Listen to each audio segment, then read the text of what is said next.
All right, Victor, what is Zen Stoicism?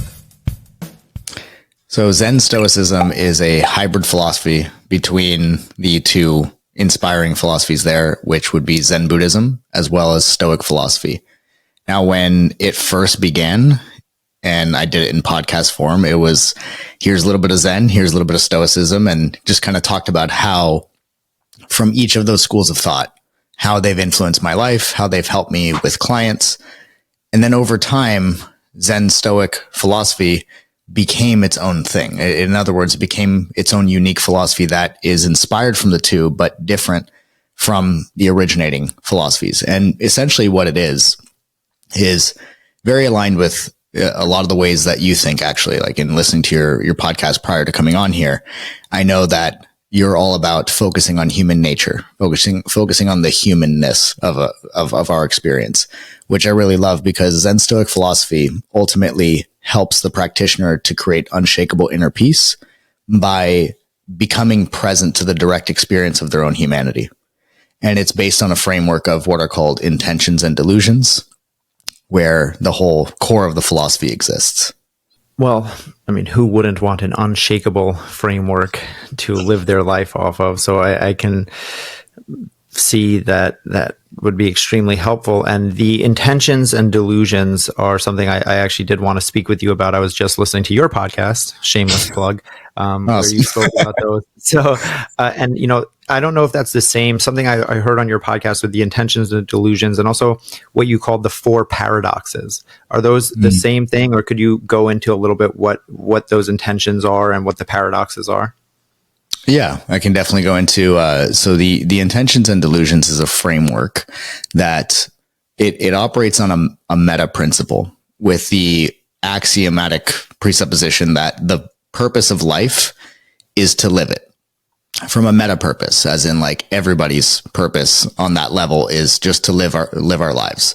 And this is something that I was inspired through Bruce Lee's writings, where he wrote, "Life is better lived than conceptualized." And that quote has always stuck with me, and it helped to actually flush out this framework of intentions and delusions. The idea is that over the years of working with people, I've realized that we have 5 fundamental experiences of how we engage with life.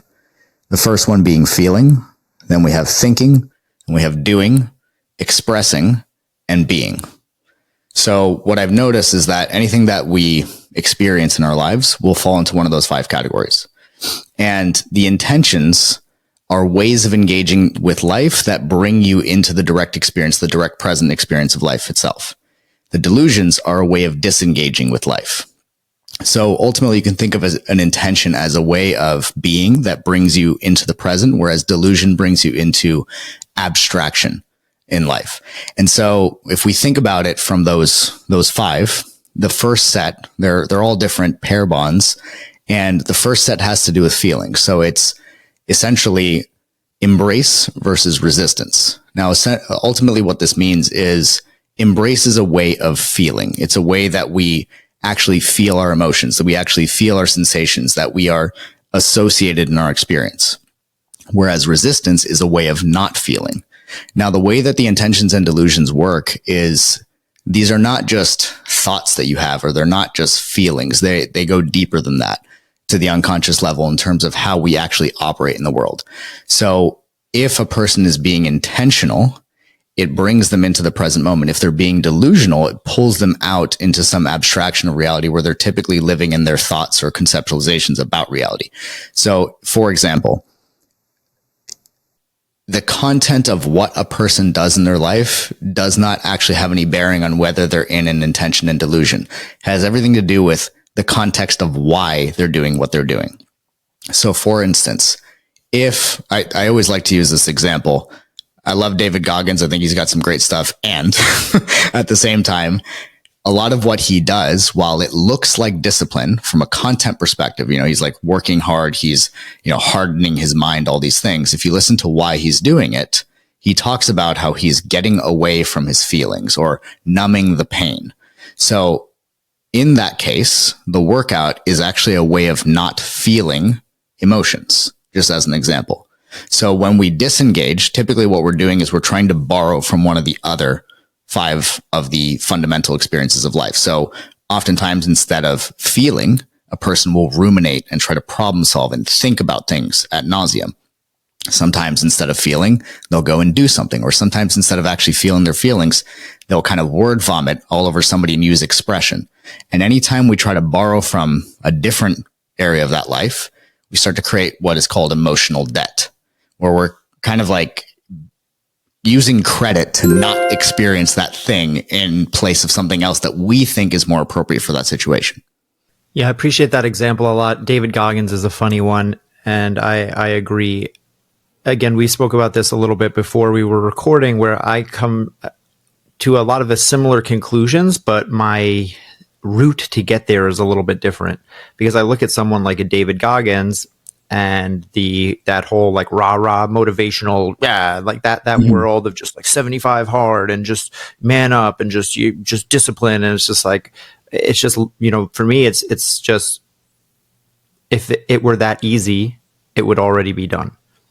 And if that were the secret, the one little secret, oh gosh, why didn't I just be more disciplined? Like if that were an actual answer, then the world wouldn't be in such disrepair. And yes. And then I also see that, as you said, like he's like working out so hard, running the ultra marathons and stuff, but running away from this pain, or to silence the inner demon, or to whatever it is that whatever verbiage they use. But it's like, I've never seen someone still to this day who's gotten somewhere positive coming from a place of negativity.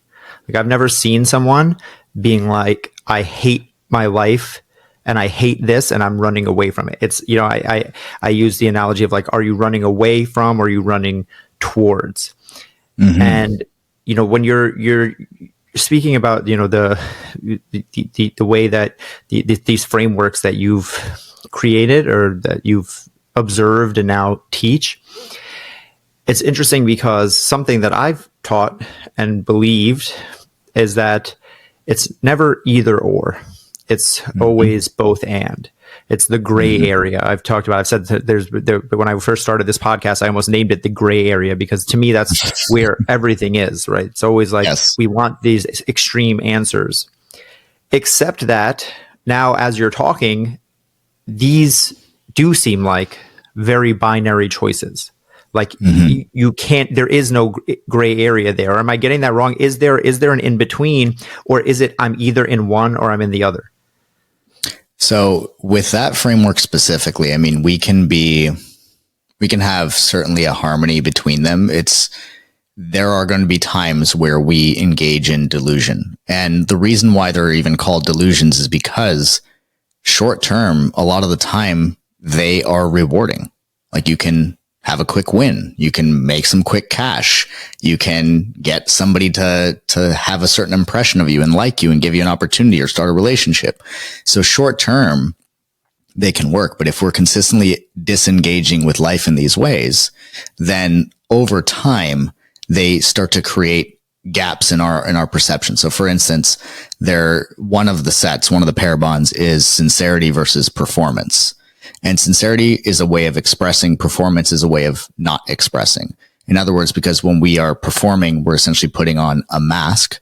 And rather than expressing what is alive within us, we are impressing some kind of an image or some kind of a perception on the person that we're speaking to. We can even attempt to impress upon ourselves. Like if we don't have an actual physical audience of people to impress to, we can actually create audiences in our own minds, but that's a whole rabbit hole. But essentially the point of what that is that short term, you can perform and pretend to be somebody that you may not be. And that might get you a foot in the door with a job or a foot in the door with a certain social circle or friend group. However, every time that we perform, we're not expressing what is alive within us. We're technically engaging in some dishonesty, if you will. And when we're engaging in that, we're putting our faith in what isn't versus what is. And so we're putting our faith outside of reality. And the more, if we keep doing that, then eventually we lose ourselves. And if we do get rewarded for that, oftentimes climbing the wrong mountain, and we get to the top of it. And that's where you have people who like you've coached these types of people where they're extremely financially successful, and yet they're at the top of the mountain going, shit, I climbed the wrong mountain. And oftentimes that can be a result of performance. It could be a result of, some of the other ones. But the interesting thing about the intentions and delusions is that when a person's being fully intentional, fully present, they're doing all five at the same time, all five of the intentions. And sometimes one thing that I like to say is that the road to hell is not paved with good intentions. The road to hell is paved with fragmented intentions, because sometimes I might be sincere. I might be saying what's real to me, but maybe I'm resisting the feelings.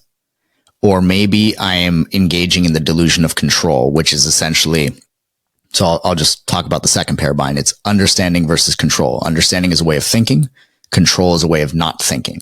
So understanding is ultimately leading with a question, leading with a desire or a curiosity of sorts to learn, to expand one's perception. Whereas control is coming in with an already, preconceived conclusion or script that, they're just regurgitating, or it might not even be their own beliefs, but this person might be, instead of thinking and asking a question or questioning their assumptions, they might just engage in, talking and giving a conclusive statement to what they think. So we can be in one of the intentions and then the other four be in delusion, right, at the same time. So this is where the idea of self-trust and intuition comes into play, and actually being able to know your system and know how your body, how your mind signals to you when you're being intentional versus when you're being delusional.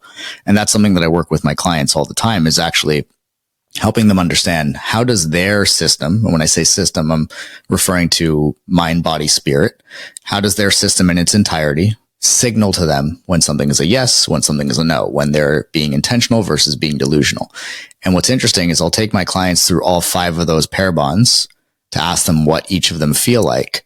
And there's these very distinct physiological responses that they have to being in each one, to being cued where they're at. So essentially, what I would say is that when it comes to the intentions and delusions, the reason why we want to check with ourselves is because we can do all the right content in our lives. In other words, we can say and do the right things, but that doesn't necessarily equate inner peace. The prerequisite to inner peace is having a sense of self-acceptance. In order to have a sense of self-acceptance, you need to be at peace with why you're doing everything that you're doing, or why you're engaging or saying or doing life in the way that you're doing it. So one of the things as you're talking that's coming up to me is you mentioned knowledge of self. And that to me, you mentioned meta skills. Like that to me is a meta skill that it's, I talk a lot about like peeling the onion back, right? We have all heard that analogy. Eventually you keep peeling the onion, you get to the center. And like knowledge of self is one of those center things that it's like, this makes everything else easier and everything else kind of fall into place. And it seems almost so obvious that's why we don't pay attention to it, because it's like, what even is knowledge of self? What do you mean I'm disconnected from my body? It's my body. How can I be disconnected from it? How can I not know myself? It's the only thing that I do know. But when we start to dig into this stuff, we see that that's actually the farthest from the case. And it's very hard to answer these external questions, or these questions about how do I go through life if I can't even understand what's happening within me, or understand why I'm doing the things that I do, which is why, as you said, I like to talk about human nature, because I think that's where a lot of this stuff stems from. But I'm curious if you could give us one or two of the more tactical side of things that you get to give people to start making these connections and start to come back to that knowledge of self and meeting themselves where they are. Yeah, that's a great question. And I love that you bring it into the practicality, because I've always said this, and I think we talked about this the first time that we connected. It's this idea that if your philosophy is about philosophy, it's meaningless. It becomes a hollow shell. So we want to direct it towards our human experience. So the practical way to start to get into this is by building a relationship with our unconscious mind. Now, most of the world has no idea about their unconscious mind. They are just completely in the conscious mind, and the conscious mind doesn't have the same processing power as the unconscious mind. The unconscious mind runs the body, so it anything that we feel, we're accessing that through our unconscious mind. Our unconscious mind also records everything that we've ever experienced with remarkable accuracy. And it is this storehouse of memory and wisdom and knowledge for every one individual for whatever they need in life. And so when I work with clients, the first thing that we do is we start building a relationship with the unconscious. Now, in order to build a relationship with the unconscious, there's a technique that I've created, which is a combination of 3 previous techniques, which is called sovereign awareness. And this is the very first step that if I'm working with a client, we need to get this step down because this is what actually creates the self-trust and intuition. So basically the way that it works in a practical sense is we combine 3 techniques. The first one is what is called the Hakalau, which is from Hawaiian shamanism called Huna. And the Hakalau is basically just a state of being a person can go into where you relax the muscles in your eyes and you go into peripheral vision. So you essentially, the way that you begin, and I have a whole like free course on this, or free product, if you will, that people can go and learn how to do this. That if anybody listening to the show wants it, they can always DM me at victor.zenstoic and I'll feel happy to send it over to them. But basically, when you go into the Hakalau, you're focusing in on a spot in the room or the environment. And as you look in the direction of that spot, you just allow your peripheral vision to start to open up. So you allow the muscles in your eyes and your face to relax. And as you maintain focus in one single direction, you essentially just open up your peripherals. Now, when this happens, like when we actually go into peripheral vision, what ends up happening is we come out of tunnel vision or foveal vision. And anytime that we have problems, anytime that we think that we have problems, rather, it is because we are in tunnel vision, either on something in the environment or even on a thought in our own mind. So by going into peripheral vision, we actually start to get into the perspective of the unconscious mind, where suddenly everything that you're observing, even though there are different objects and all that in the room, everything kind of melts into like one thing that you're looking at. There's no things because you're not cutting them apart or separating them with your conscious mind. So once that happens, I then have them do something called anchored breathing, which is breathing down into all the way down into the belly. And when you breathe down into the belly, basically it's taking all the air in as much as you possibly can into your belly until you can't take it anymore. And then instead of exhaling like blowing out, or sighing out, instead of doing that, it's just letting the air fall. So basically the way that we let the air fall is we just collapse the diaphragm. And upon collapsing the diaphragm, there's like this weightless feeling. So when you're doing the Hakalau, plus you're doing that simultaneously, it is virtually impossible to be in any kind of negative state while you're doing that. Mainly because you have actually let go of everything that you might be thinking about or focusing on. So you're just present. And upon coming into that presence, I usually have a client, or even with myself when I do it, do that for 2 to 5 minutes. And once we're there, then we have like a clear slate where the unconscious mind is on and the conscious mind is not, essentially like coming in and throwing random intrusive thoughts. And then from that point, we do something. The third technique is called unconscious signaling, where I basically ask a person, have your unconscious mind show you, what does a yes feel like in your system?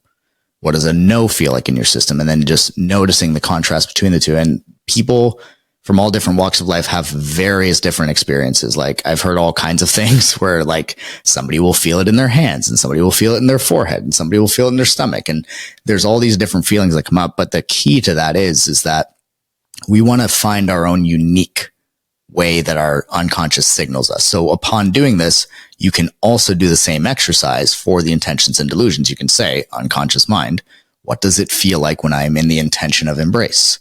What does it feel like when I'm resisting? And people have various physiological reactions, and we can actually map to those as a form of guidance.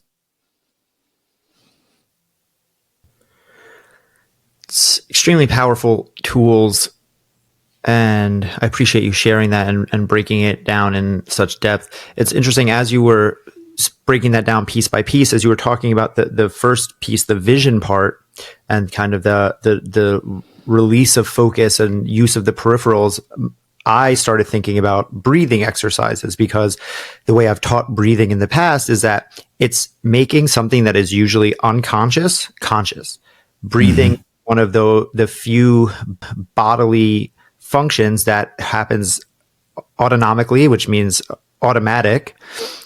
It gets controlled by the subconscious part of your nervous system, but that we can also control consciously.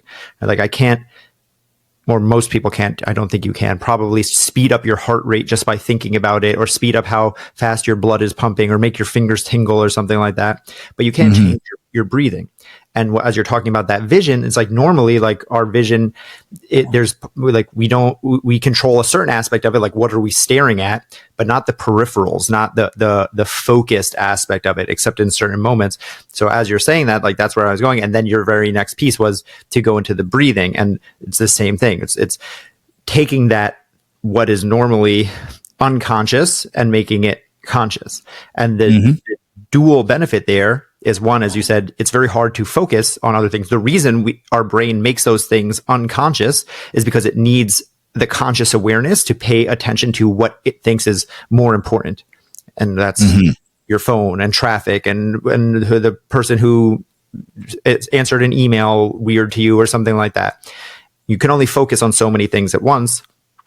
Realize, right, sitting here, anyone listening, your shirt is on your body, your pants are on your body, but you don't feel it consciously sitting there until maybe now that I pointed it out, you might feel it because now your brain is more aware of it.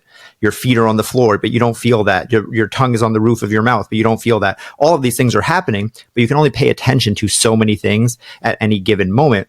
So training your brain to shift that focus at the right time or under your own control is a big part of what I'm so passionate about, which is just taking back control. As you mentioned, so many people don't even understand what the subconscious mind is, or that this is controlling us at any given time. And my whole point with this podcast and with everything that I teach is just like, you can't change what you don't know. The first step of change, I teach what I call the change loop. The first step is awareness, because you don't know what you don't know, and you definitely can't change what you don't know. So all of these exercises, 100%. I'm saying this to the listener because I know for myself, when I first started on this journey, however many years ago, could seem like, well, what are you even, like peripheral vision, like breathing, like feeling my nose, feeling my, like, what even is that? But again, I always come back to, there's a real, emotional reason to this. There's a philosophical reason to this, but there's a real physical reason of like why this is and how this is impacting your body and your brain and the neural connections. And now you combine all of those things and you see that this is actually a very valid use of your time, because it doesn't go the opposite way. You can't just think and logic your way through this stuff. That's how, to use your analogy, you end up at the top of the wrong mountain, because you're just following the path that society has laid out for you, the path that everyone knows. It's like, well, I just got to work. I just got to grind harder. I just got to keep doing it. And as we all know, that is a fast track to nowhere. And it's correct. It's one of those things. It's like everyone is on that path and no one wants to be on it.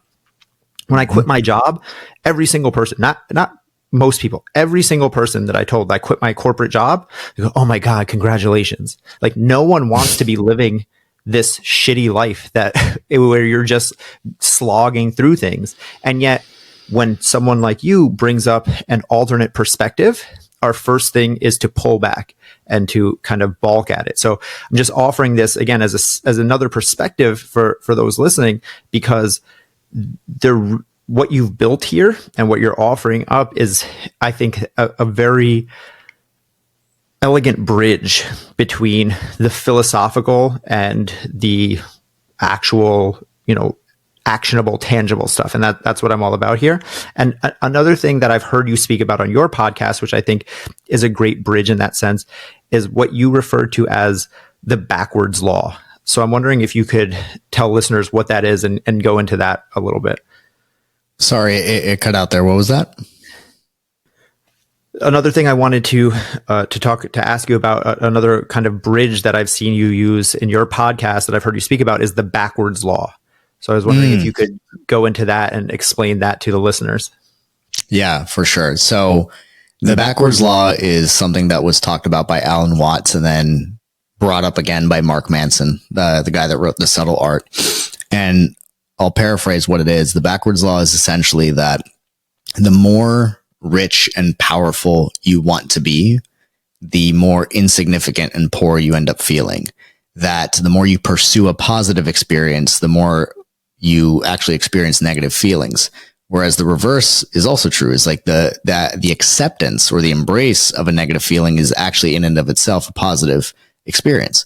So the idea is that you cannot have light without dark, up without down. So when we are deciding that things are important in our lives, basically we are asking for one thing consciously, but unconsciously there's the other side of it that we may not be aware of, or that we may not be choosing to be aware of, right? We may be choosing to dissociate and disengage from that.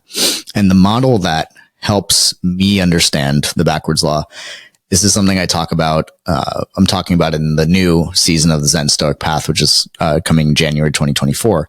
But it's this idea of the principle of perception. And the principle of perception is ultimately talking about how we actually receive communication and how the backwards law actually functions. So we've been talking a lot about the unconscious mind. And one of my favorite quotes from Carl Jung is that until you make the unconscious conscious, it will rule your life and you'll call it fate. Mainly because the conscious mind is only designed to focus on one thing at a time and can manage about 7 plus or minus 2 pieces of information. Anytime we go over that, that's when we go into overwhelm. Overwhelm is ultimately us trying to process too much consciously. And as a result, we have the feelings of angst and stress and whatever else comes up. But the communication model, the way that we can look at it is the human brain is designed to take in 126 bits of information per second and can consciously focus on 7 plus or minus 2, which is why we're able to remember phone numbers, especially before area codes became a thing. And even though we're only able to take in 126 bits, according to the book Flow by Mihai Csikszentmihalyi, we are being hit with about 11 million bits of information per second, right? Whether that's radio waves, Wi-Fi, other people's emotions, advertising, all kinds of stimulus in the environment. So it's imagine as though I'm handing you 126 toothpicks. It's like, that's very manageable. But if I handed you 11 million toothpicks, it's not like it's unfathomable for us to think of that. So our mind, what it does is it deletes, distorts, and generalizes information. And it does so. It filters all that information that's coming in, all that stimulus based on our beliefs, values, and attitudes. In other words, what's important to us. So as a result of it filtering based on what's important to us, the result is that we see ourselves in everything and everyone. In other words, if we're seeing something outside and it's grabbing our attention, we're ultimately being called to that thing or that's coming to our attention because it exists somewhere within us. That's why there's resonance. That's why there's even any kind of compelling reason to look at something or to focus on something. So the idea of this is one thing that I always share with my clients is that when you set a new goal or an intention with anything, right, you're deciding on what's important to you in that moment. And by deciding what's important to you, you are altering your entire reality and how you experience it. So there are going to be 3 things ultimately that we end up noticing anytime we set a new goal or intention. For the most part, we have neutral stimuli, which like stuff that doesn't mean anything, stuff that's going to fill most of our environment. Then we have what I like to call guiding omens. These can also be talked about as coincidences, synchronicities, serendipity. These are essentially almost like positive signs that move you towards what you've decided is important to you. Then the third thing is we have obstacles that come up. And the obstacles are the thing that most of the time people will allow to deter them from actually pursuing whatever that goal or intention is. The obstacles come up in the form of circumstances, people, and even what seem like our own thoughts as a way of showing us where we're not yet free within ourselves. And so when the obstacle comes up, we have the choice. It's, do we allow the obstacle to overcome us and tell us who we are? Or do we overcome the obstacle and use it as an opportunity to set ourselves free just another iteration more, which is why Ryan Holiday's book, The Obstacle is the Way, is so powerful, is because unconsciously, when we set goals, we not only project out what is important and like what's going to move us there, but we also project out the obstacles themselves. We start to see things that would get in our way, and it's our unconscious's way of giving us an opportunity to set ourselves free from those things. And when you think about it like that, then the backwards law starts to make a lot more sense. It's like, oh, this stuff is coming up because I haven't taken the time to face this or acknowledge this within myself. And now that I have this opportunity, I have a choice. Do I let it tell me who I am, or do I tell the world who I am by overcoming this thing? Yeah, it's a tough one to wrestle with, even for me. And I love the thought process of like, what you are going after is inherently like something that's out of your reach. The way I phrase this is, like wanting is evidence of lack. I've heard it phrased before, right? So the very essence of wanting a thing, of having a goal, sets us up for a disconnect, because I only want that which I do not have. And in there lies discomfort. So the Buddhist teachings would say that that is where all discomfort stems from, that wanting that which what we do not have is where all discomfort comes from and all suffering. And that the answer to that is acceptance of having nothing. And when you can accept that, all of a sudden you no longer want. And when you no longer want, you have the space to actually go out and get. So it's a paradox of like, I shouldn't want the thing, and yet I do. And that is where I find a lot of people get tripped up with this stuff, because it's like, well, like you're telling me that I shouldn't want it, but it's like, I do want to be rich. I do want to lose the weight. I do want to have the pretty girlfriend or the pretty boyfriend, or I do want to have the outward trappings of success. And yet again, inherent in wanting those things, I am now setting myself up for the uncomfortable feelings. So where, though, do you see, as you said, goal setting and striving fitting into this? Because you can take it to too far to the other extreme, which is just like, now I'm a monk living on a mountaintop and just meditating all day because nothing matters and I shouldn't want for anything. And if we want to live in a society that works and operates, we can't go to that part either. So how do we balance out this, like, wanting is a negative, but if I want for nothing, I will also get nothing?